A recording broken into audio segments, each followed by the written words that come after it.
Bienvenue dans cette nouvelle édition du QG News sur Africa 24, à la une de l'actualité. Au Burkina Faso, un colloque sur la lutte contre l'extrémisme violent et le terrorisme se tiendra à Ouagadougou du 5 au 7 novembre 2019. Une initiative pour lutter contre les attaques terroristes répertoriées dans la région. Une innovation dans la voiture électrique au Rwanda, une première dans la mobilité électrique en Afrique. Ce projet, en partenariat avec Volkswagen et le gouvernement rwandais, représente un engagement fort dans la protection de l'environnement. Et enfin, au Togo, des crédits improductifs ont mené le FMI à trancher sur le secteur financier togolais. Une recommandation pleinement aboutie dans la privatisation de plusieurs banques du pays afin de réduire les risques pour le secteur financier national. Mais tout d'abord, dans l'actualité, en République démocratique du Congo, la présidente de l'Assemblée nationale, Janine Mabunda, est menacée de déchéance par son parti, le PPRD, Parti du peuple pour la reconstruction et la démocratie. Une motion de défiance a été initiée par un groupe de députés du Front commun pour le Congo, avec déjà plus de 100 signatures. Une motion qui pourrait être déposée au cours de la semaine du 4 novembre. Ces députés mécontent reproche à Janine Mabunda, selon leur dire, d'être inactive, incompétente, avec un manque de charisme et de leadership politique depuis qu'elle est à la tête de l'Assemblée nationale. Rappelons que Janine Mabunda, première femme élue présidente de l'Assemblée nationale, incarne une certaine nouveauté dans la sphère politique congolaise. Au Burkina Faso, une lutte contre l'extrémisme violent est d'actualité dans le pays puisqu'un colloque se tiendra sur cette problématique du 5 au 7 novembre 2019 à Ouagadougou, un événement sous le thème de la réconciliation nationale et la cohésion sociale. Dans ce contexte de lutte contre l'extrémisme et le terrorisme, le colloque se donne pour objectif de susciter une réelle prise de conscience des femmes leaders des pays du G5 Sahel dans la lutte contre la radicalisation. Un sujet de Jean-Paul Ouedraogo. Ouagadougou abritera du 5 au 7 novembre 2019 un colloque international sur le thème « Processus de réconciliation nationale et cohésion sociale dans un contexte de lutte contre l'extrémisme violent et le terrorisme, rôle et responsabilité des femmes leaders ». L'initiative est du Haut Conseil pour la réconciliation et l'unité nationale Ashkroun. Objectif, susciter une réelle prise de conscience des femmes leaders face à la problématique. Ce terme-là, pour nous, la femme leader, elle peut être tout aussi bien la mère de famille qui n'a pas été à l'école française ou à l'école américaine ou anglaise, mais qui, dans son milieu, joue un rôle de leader, est écoutée par les autres femmes. Au moins 200 participants, et pas uniquement que des femmes, sont attendus à ce colloque. Ils viendront de divers pays africains, notamment du Burundi, de la Centrafrique, du Rwanda et des pays membres du G5 Sahel. La panoplie d'activités prévues comprendra à l'occasion des panels et des ateliers qui permettront de faire un diagnostic complet de la situation de l'extrémisme et du terrorisme dans la région et de partager également des expériences en matière de médiation dans des contextes de fragilité. Tout est orienté pour que, à l'issue de leur réflexion, de leur partage, toutes ces femmes qui vont être ensemble pendant ces 3 jours-là proposent ou suggèrent un appel qu'elles vont remettre au président du Faso. Créé en 2015 au lendemain de l'insurrection populaire, le Haut Conseil pour la réconciliation et l'unité nationale a pour, entre autres missions, de contribuer à la création de conditions favorables à la réconciliation et à l'unité nationale, gage de paix et de stabilité pour un développement durable. Une nouvelle innovation pour le Rwanda. Le pays a accueilli sa première voiture électrique ce mardi 29 octobre. Développée par le géant automobile allemand Volkswagen et en partenariat avec le gouvernement rwandais, la voiture représente un nouveau pas dans les efforts du pays dans la protection de l'environnement. Volkswagen, implanté depuis l'année 2018 au Rwanda, contribue à ce projet de grande envergure, premier dans la mobilité électrique en Afrique. Reportage de notre correspondant Fraterne Dacier Sianga. Nommée e-Golf, la première voiture électrique a été dévoilée ce 29 octobre à Kigali, la capitale rwandaise. C'est le produit d'un partenariat multipartite entre le gouvernement rwandais, le géant automobile allemand Volkswagen et d'autres partenaires. Elle fait du Rwanda le premier en Afrique à introduire une voiture électrique Volkswagen. E-mobility has been embraced in many parts of the world. La mobilité électronique a été adoptée dans beaucoup de régions du monde. Elle offre des solutions à combattre l'émission du gaz carbonique dans l'atmosphère et nous pensons que cela est également faisable en Afrique. Aujourd'hui, après des mois de recherche et de formation, nous sommes ici pour vous montrer que c'est possible non seulement au Rwanda, mais aussi en Afrique. Not only in Rwanda, but across Africa. Le projet de voiture électrique est un pilote pour tester la faisabilité d'une mobilité électrique sur le continent africain. La première flotte se compose de 4 voitures et un seul point de recharge à laquelle s'ajouteront 50 voitures et 15 stations de recharge. Elles rejoindront toute la flotte de plus de 200 voitures opérées par Volkswagen dans son programme de covoiturage à Kigali. Le Rwanda s'est donné comme priorité de promouvoir une économie basée sur la résilience environnementale avec des émissions réduites de carbone. Cela implique d'investir dans des villes intelligentes vertes avec des infrastructures permettant le transport intelligent ainsi que l'utilisation de la technologie pour créer des solutions digitales en vue d'améliorer nos services.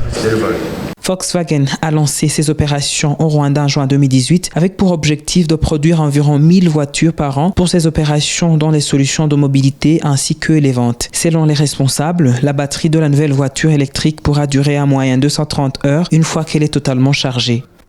Toujours dans l'actualité, le Zimbabwe se lance dans une première étape vers la restauration de la monnaie nationale. La Banque centrale de ce pays d'Afrique australe a annoncé ce mardi 29 octobre l'introduction de billets et pièces en dollars zimbabwéens au cours du mois de novembre 2019.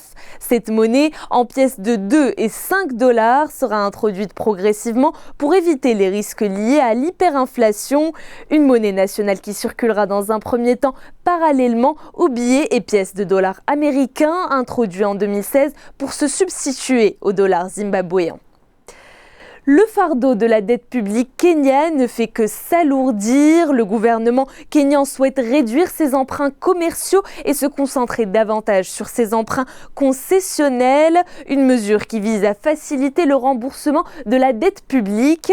Dans ce cadre, le Kenya entre dans une dynamique de réduction de son déficit budgétaire. Les précisions avec Philomène Tine.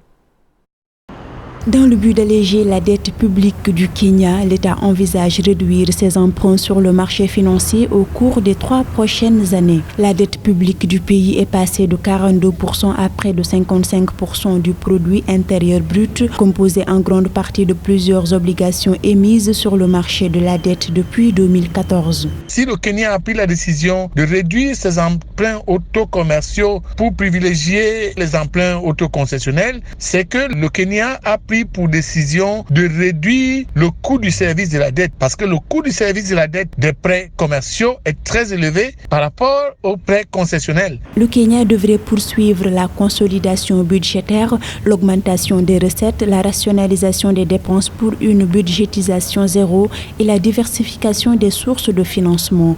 Des mesures qui permettraient de réduire le déficit et stabiliser la dette publique selon la Banque africaine de développement. Le poids des endettements commerciaux pèse de façon injuste sur des économies assez fragiles. Les taux qui doivent être acceptés devraient même être des taux concessionnels, surtout pour des pays en développement. À noter que certains projets de développement au Kenya ont été suspendus dans le pays faute de financement. Par ailleurs, les autorités kenyanes espèrent réduire le déficit budgétaire qui s'est estimé à 7,7% du produit intérieur brut pour l'exercice fiscal 2018-2019 à 3,5% d'ici 2022-2023. Les crédits mis en place par les banques togolaises ont atteint le seuil de 18%. Des crédits et des préjugés improductifs par le Fonds monétaire international. L'institution estime que ces prêts pourraient mettre en péril le secteur financier togolais. Dans ce contexte, le FMI demande et recommande à la privatisation de certaines banques du pays. Un sujet de Philomène Tine. Le Fonds monétaire international a de nouveau alerté sur le niveau très élevé des prêts improductifs du secteur financier togolais qui représente plus de 18% des crédits globaux mis en place par les banques. Pour une pleine reconfiguration du secteur, le Togo devrait prendre les mesures correctives nécessaires, notamment en ce qui concerne les prêts non productifs. Le poids de ce qu'on appelle les crédits improductifs, surtout dans les banques d'État, l'UTB, l'Union togolaise de banques et la BTCI, la Banque togolaise du commerce international, sont les deux banques aujourd'hui qui ont des crédits en souffrance importants et qui handicapent justement leur développement. C'est d'ailleurs pour ça que le FMI et la Banque mondiale ont préconisé tout simplement leur privatisation. En matière de finances publiques, un nouveau plan national de développement pour 2018-2022 a été adopté en août 2018 au Togo. Il inclut la rationalisation des processus de passation des marchés, ce qui permettra aux grands groupes financiers d'être plus performants et compétitifs. Le gros problème qu'on a, c'est comment recouvrer ces créances. D'abord, lié aussi au statut de ceux-là qui doivent dans les banques. Il y en a qui ont disparu de la circulation. Il y a des crédits aussi en souffrance qui sont liés à l'État. Il y en a aussi qui datent de très longtemps. Pour se conformer à la recommandation du Fonds monétaire international sur le désengagement des États du secteur bancaire, l'État togolais, comme plusieurs pays d'Afrique subsaharienne l'avaient annoncé en 2018, a opté pour la privatisation des deux banques publiques du pays en septembre 2019. Toutes les 5 minutes, une personne meurt d'une morsure de serpent dans le monde. Au Kenya, pays où les morsures de serpents sont courantes, le centre de recherche et d'intervention Snakebite vise à développer le premier sérum antivenimeux pour l'Afrique de l'Est. Un sujet de Corinne Camden. Bien que les morsures de serpents soient courantes dans la ville de Kitui, à 160 km à l'est de la capitale kenyane Nairobi, les médicaments antivenimeux sont difficiles à trouver. Le Centre de recherche et d'intervention sur les morsures de serpents au Kenya s'efforce de remédier à cette situation. Il prévoit de commercialiser le premier médicament antivenimeux d'Afrique de l'Est d'ici 5 ans. Il en existe déjà 2 au Kenya provenant d'Inde et du Mexique, mais les experts affirment que de nombreux produits inefficaces circulent en Afrique subsaharienne. Nous causons des effets néfastes sur l'habitat des serpents parce que nous avons besoin de terre pour notre développement. Nous finissons par détruire leur habitat et entrer en contact avec eux. C'est de là que vient notre problème avec les serpents. Le fils d'Alvia a eu la chance de ne pas rejoindre la liste des 700 Kenyans tués chaque année par une morsure de serpent selon un rapport paru dans la revue scientifique Toxicon. Les experts affirment que ce chiffre est probablement plus élevé car les piqûres ne sont souvent pas signalées et peu de victimes parviennent à l'hôpital. Les efforts déployés pour aider les habitants du comté de Kitui comprennent une ambulance à moto également utilisée pour sensibiliser les gens aux espèces de serpents et aux mesures à prendre en cas de morsure. Le problème des serpents persiste parce que mon frère, mon beau-frère, notre oncle et maintenant mon enfant ont été mordus par des serpents. Il y en a beaucoup. Vous marchez et vous rencontrez un gros serpent qui vous oblige à vous cacher et attendre qu'il passe. Chaque année, plus de 70 000 personnes sont piquées en Afrique de l'Est et le changement climatique et la déforestation aggravent le problème alors que les serpents sont expulsés des habitats naturels vers les zones peuplées.